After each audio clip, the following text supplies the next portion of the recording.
The hospital was quiet that night. The halls echoed with the soft hum of machines and the distant sound of nurses' footsteps. In a small room at the end of the maternity ward, a newborn baby lay alone in an incubator. He was tiny, much smaller than the others. His skin was pale, his breathing weak. No one had come to visit him, no mother, no father, no name on the tag. The staff didn't talk about him much. Some whispered that he wouldn't make it. Others avoided the room altogether. He had been born too early, they said, too fragile, too broken. And worst of all, he had been left.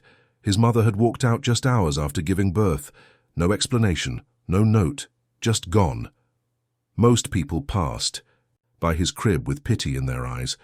A few didn't look at all. It was easier that way, easier to act like he wasn't there, like he wouldn't be for long. But one nurse, just one, did something different. Her name was Sarah. She had worked night shifts at the hospital for over 6 years. She had seen a lot. Happy families, tragic losses, miracles and heartbreak. But something about this baby was different. She first saw him during a quiet moment between rounds. He was curled up, barely moving. No one had been in to see him for hours. She checked the monitor. His heart rate was low, breathing irregular. But it was his eyes that stopped her. Even though they were barely open, they looked aware, like he was still holding on, even when everything else had let go. Sarah stood there longer than she should have. Then she did something she didn't usually do. She opened the incubator door and placed a gentle hand on his tiny chest. He flinched, but then he relaxed, and for the first time that night a small sound came from his lips. It wasn't a cry, just a faint sigh, like he knew someone was there. Sarah felt something shift inside her. That night she came back to check on him again, and again, every chance she got. She started calling him Little Fighter. She talked to him even if he couldn't understand. She read him stories from the hospital's children's books. She played soft music on her phone and placed it near the crib. Other nurses noticed. "Why do you keep going in there?" one asked. Sarah simply said, "Because someone should." No one argued. As the days passed, the baby started responding, slowly. His heartbeat grew steadier. He moved more. His eyes opened wider. Still no family came. Still no name. Every night Sarah checked on him, but Sarah kept showing up. Before she even looked at her chart, something was beginning to change. Before she greeted the other nurses, she walked straight to the tiny room at the end of the hall. The baby was always there, waiting quietly. He didn't cry much. He didn't fuss. But his eyes followed her now. He knew her. She brought him little things. A soft blue blanket, a knitted hat from the hospital's donation box, even a small stuffed elephant that she cleaned and placed beside him. She wasn't supposed to do that, but no one stopped her. The few other nurses started to notice changes. The baby's weight was going up. His breathing became stronger. His color looked better. The doctors didn't say much, but Sarah could tell they were surprised. She wasn't. "He just needed someone to care," she whispered one night, sitting beside him during her break. Her hand rested gently on the side of his crib. His small fingers reached toward it, grasping her pinky. Sarah smiled. "See, you're not giving up, are you?" She didn't know why she felt so connected to him. Maybe because he was left behind, just like she had been once. Maybe because he reminded her of a part of herself that had been quiet for too long. All she knew was that this tiny baby, who no one believed in, had found a place in her heart. One night, a doctor pulled her aside. "You've been spending a lot of time with the preemie in room 12, he said. "Yes," she replied calmly. "He's doing better," the doctor said. "Much better. We didn't think he'd survive this long." Sarah nodded. "He's a fighter." The doctor paused. "We're contacting child services. No one has claimed him. If he recovers enough, he'll be placed in the system." Her chest tightened. "I understand." But deep down, she didn't want to understand. She didn't want to picture him being moved from home to home, passed around like something no one wanted. That night she stayed a little longer by his side. She read him a story about a lion cub who had to find his way back home. As she read, the baby's eyes stayed fixed on her, his breathing steady, peaceful. I don't know what will happen next, she whispered after closing the book. But I'll be here, as long as I can. The baby blinked slowly, then curled his tiny hand into a fist and rested it near his face. Sarah reached in and gently brushed a finger along his cheek. You're not alone, she said softly. Not anymore. And as the night grew quiet again, she stayed there, watching, waiting, and hoping. A week later, Sarah walked into work and noticed something strange. The crib in room 12 was empty. Her heart jumped. She rushed to the nurse's desk. "Where is he?" she asked, trying to keep her voice calm. One of the other nurses looked up. "Relax, he's okay. They moved him to the regular nursery this morning." Sarah blinked. "Really?" "He's stable now," the nurse said with a smile. "The doctors said he's strong enough." For a moment, Sarah didn't move. Then a slow smile spread across her face. She turned and walked quickly to the nursery. And there he was, no longer in an incubator, now wrapped in the soft blue blanket she had brought, sleeping peacefully. He looked so small, but different somehow. Stronger, like a piece of him had finally woken up. She stood there quietly, hands pressed to the glass. Another nurse inside saw her and waved her in. Sarah stepped carefully to the crib, her eyes locked on him. "I knew you could do it," she whispered. He stirred a little, opened his eyes, and looked straight at her. That night she stayed after her shift ended. She didn't need to. No one asked her to. But she brought another book and sat beside his crib again. She read to him like she always did. Then she reached into her pocket and pulled out a folded piece of paper. She had written down a list of names the night before. Baby names. She didn't know why. Maybe it was silly. But she had been thinking about it more and more. She looked down at him. "You need a name, little one. You've earned one." She read the names out loud, slowly. A few sounded wrong as soon as she said them. A few made her pause, but one name felt different. "Matthew," she said softly. The baby shifted, letting out a soft sound. Sarah smiled. "Matthew it is." The next day, child services came to the hospital. A woman in a dark coat asked for files. She asked about progress. She asked about where the baby might go next. Sarah watched from the hallway. When the woman walked past her, she gave a polite nod. "You work here?" she asked. Sarah nodded. "I've been with him since the night he was born." The woman raised an eyebrow. "Really, that's rare." Sarah didn't answer. She just looked toward the nursery again. The woman followed her gaze. "He's a lucky one," she said. "Not many make it this far under those conditions." Sarah's voice was quiet but steady. "He didn't get lucky. He fought." The woman looked at her for a long moment, then nodded once. "Good to know," she said, and then she walked away. Sarah stayed a few more minutes, just watching. She didn't know what the next step would be, but she knew one thing for sure. She wasn't ready to let go. A few days later, Sarah was sitting in the break room staring at her coffee when the thought came again, clearer this time. What if she didn't let him go? She had never imagined herself as a mother. Her life was simple, quiet. Work, home, sleep. She had no family nearby, no partner, no big plans. But ever since that night she first touched his tiny chest, something had changed. She thought about him when she woke up. She checked on him during every break. She read to him, sang to him, whispered to him. He wasn't just a patient anymore, he felt like hers. She folded her hands tightly and sat still for a moment. Was this crazy? Could she really raise a child? That evening she found the child services woman again, just as she was gathering paperwork. "Can I talk to you?" Sarah asked. The woman nodded. "Of course." "I've been with him since the beginning," Sarah said. "I know everything about his care. I know what helps him sleep, what sounds calm him, how he reacts when he's hungry." The woman watched her carefully. "You care a lot about this baby." "I do," Sarah said. "I don't want him to go into the system. I want to apply to be his foster parent." The woman didn't react right away. Then she pulled out a notebook and wrote something down. "It's not easy," she said. "There's paperwork, background checks, home visits." "I understand. There are classes to take, interviews, it takes time." "I'll do it," Sarah said without hesitation. The woman looked at her again, this time with something close to respect. "All right," she said. "Let's get started." That night Sarah walked into the nursery like always, but this time everything felt different. She leaned over Matthew's crib and whispered, "I'm not leaving you. Not now. Not ever." He blinked up at her and his tiny hand reached out again, grasping her finger like he always did.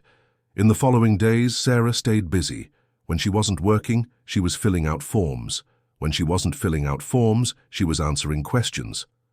Every spare moment she had, she was getting her apartment ready. Baby supplies, a crib, a soft mobile that played music. The stuffed elephant came home too. It was tiring, but she didn't mind. Every step felt like a step toward something real. Something that mattered. One morning she arrived at the hospital early. Matthew was sleeping peacefully.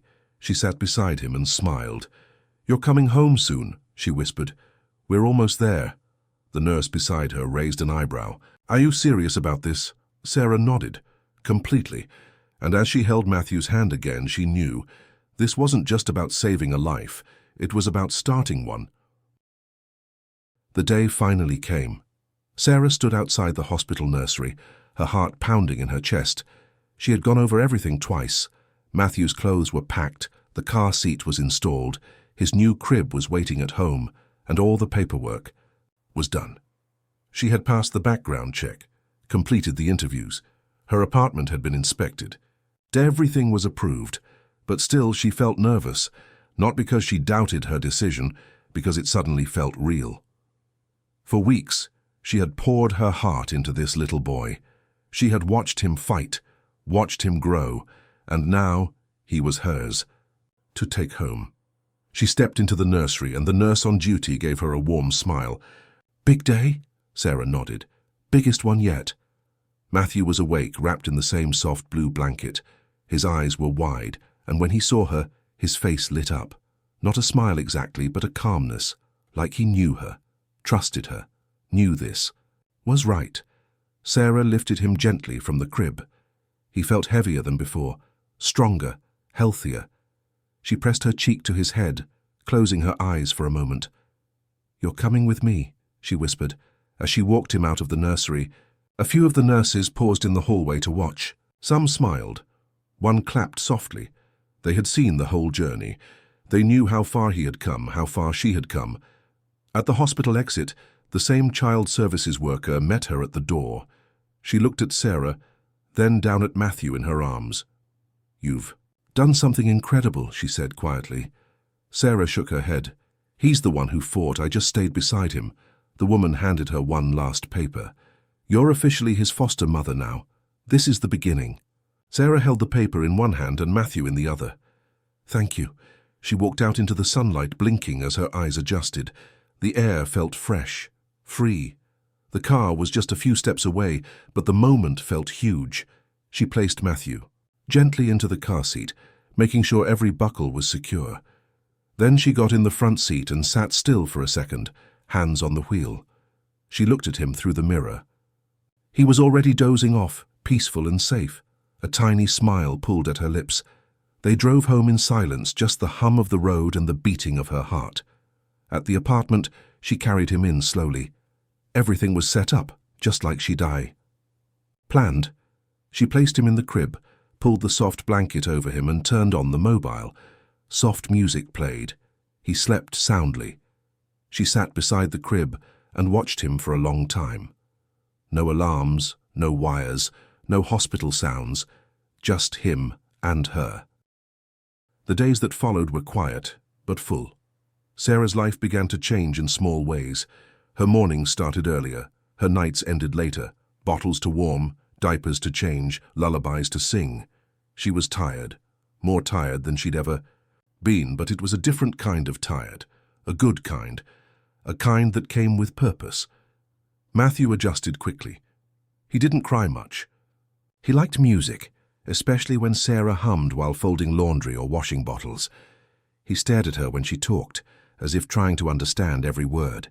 And sometimes, when he was falling asleep, he'd hold her finger, just like he did at the hospital. Those moments meant everything. Sarah still worked at the hospital, but she reduced her hours. The other nurses understood. They covered her shifts without complaint. Everyone seemed to know that this wasn't just another case. It was something more. Some nights, after Matthew fell asleep, Sarah would sit in the quiet apartment and think about how much had changed in so little time. The silence used to bother her. Now it felt peaceful, like the calm after a storm. She started taking pictures, tiny feet, his sleepy smile, the way he grabbed her hair and wouldn't let go. She filled a small photo album with them, labeling each one carefully. She even wrote him little letters and kept them in a box. One letter read, "You were born into silence, but you brought so much life with you. You were left alone, but you made me feel complete." Matthew began to gain more weight. His cheeks grew rounder, his eyes brighter. Every checkup showed progress. The doctor smiled each time and said, "Whatever you're doing, keep doing it." Sarah just nodded. She didn't have a special plan. She just showed up every day, loved him, protected him. That was enough. One morning she took him for a walk around the neighborhood. It was chilly, so she wrapped him in a warm blanket and tucked him into the stroller. People stopped to peek in and smile. "He's beautiful," one older woman said. Sarah smiled back. "Thank you." The woman tilted her head. "Yours?" Sarah hesitated for a moment, then nodded. "Yes, mine." The word felt right. That afternoon, when they got home, Sarah looked around the apartment. Toys scattered on the floor, bottles drying on the counter, the soft hum of the mobile playing in the background. It was far from perfect, but it was home. Matthew reached out from his playmat, laughing for the first time. A real laugh, soft and sudden. Sarah froze, then smiled so wide it hurt. She picked him up and spun in a slow circle. "You did it," she whispered. "You really made it." And deep inside, she knew they both had. As the months passed, the apartment grew warmer. Not just from the heater, but from the life filling every corner. There were baby toys in the hallway, soft blankets tossed over the couch, and drawings Sarah had taped to the fridge with silly magnets. Matthew was crawling now, fast and curious. He pulled himself up on furniture, giggled at the sound of pots and pans, and loved to clap when Sarah sang. Each day brought something new, a new sound, a new look, a new little step forward. Sarah kept a notebook where she wrote down everything. The first time he sat up, the first time he reached for her, the first time he fell asleep without needing to be held. She didn't want to forget a single moment. Her friends at the hospital asked about him often. "How's your little miracle doing?" one nurse would say. Sarah always smiled. Better than anyone expected. The truth was, Matthew had gone from a baby no one thought would survive to a thriving, happy little boy. And Sarah had gone from a nurse with no family to a mother who couldn't imagine life without him. One afternoon she got a call. It was the woman from Child Services. "We need to talk about Matthew's case," she said.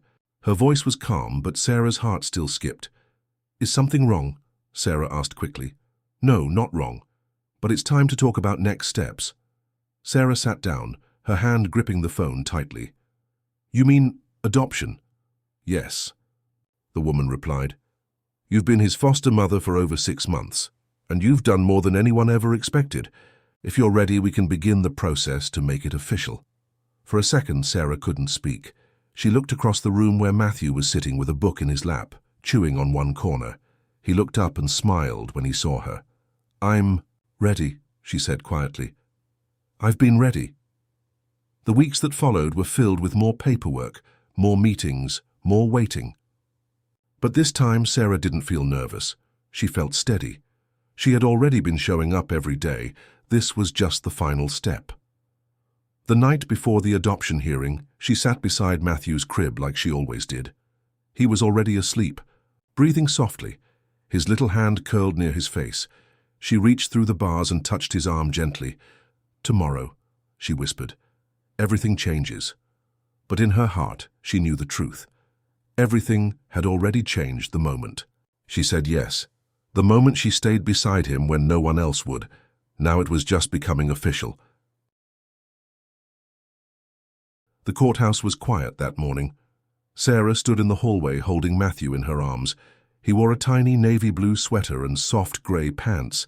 His shoes were a little too big, but he kept kicking his feet like he was excited. She kissed the top of his head and smiled, even though her hands were trembling. They called her name and she followed the clerk into the courtroom. Inside, everything felt serious. Wooden benches, a judge in a black robe, a few people typing, at desks. But all Sarah could see was Matthew, his eyes wide, taking in every detail like he was exploring a new world. The judge looked over the papers, flipping through them slowly. "You've been caring for this child since he was born?" He asked, looking up. "Yes," Sarah replied. Her voice was calm, but her heart was racing. "You understand that adoption is permanent. You will be legally responsible for him as his parent, just as if he were born to you?" Sarah nodded. "I understand." The judge studied her face for a moment. Then he smiled. "I've read your file, the hospital reports, the foster care check-ins. It's clear to me this child is loved, safe, and thriving." Matthew made a small sound, tugging at Sarah's sleeve. She looked down and whispered, "Almost." "Done?" The judge signed the final page with a firm stroke. Then he looked at her again. "Congratulations. As of today, you are officially his mother." Sarah blinked, barely believing it was real. The courtroom blurred for a second as tears filled her eyes. She looked down at Matthew, who was now playing with her necklace. "Did you hear that?" she whispered, voice breaking just a little. "You're mine." As they stepped out of the courthouse, the sun had broken through the clouds. It wasn't warm, but it was bright. Sarah held Matthew close and stood on the steps for a long moment. She thought about how far they had come, from a quiet hospital room to this moment. From being strangers to becoming a family. She took him home and placed the adoption papers on the shelf beside the photo album. Then she picked him up, twirling slowly in the middle of the room while he giggled in her arms. For dinner, she made something simple, mashed sweet potatoes and soft carrots, which Matthew happily smeared all over the tray. That night, after his bath, she wrapped him in a soft towel and held him close. "I'm your mom," she whispered again. "Forever." She tucked him into bed, turned on the mobile, and watched his eyelids grow heavy. Then she sat beside him, hand resting on the crib, just like she had done so many nights before. Only this time, everything was different. This time, she wasn't visiting a baby in the hospital. She was watching over her son,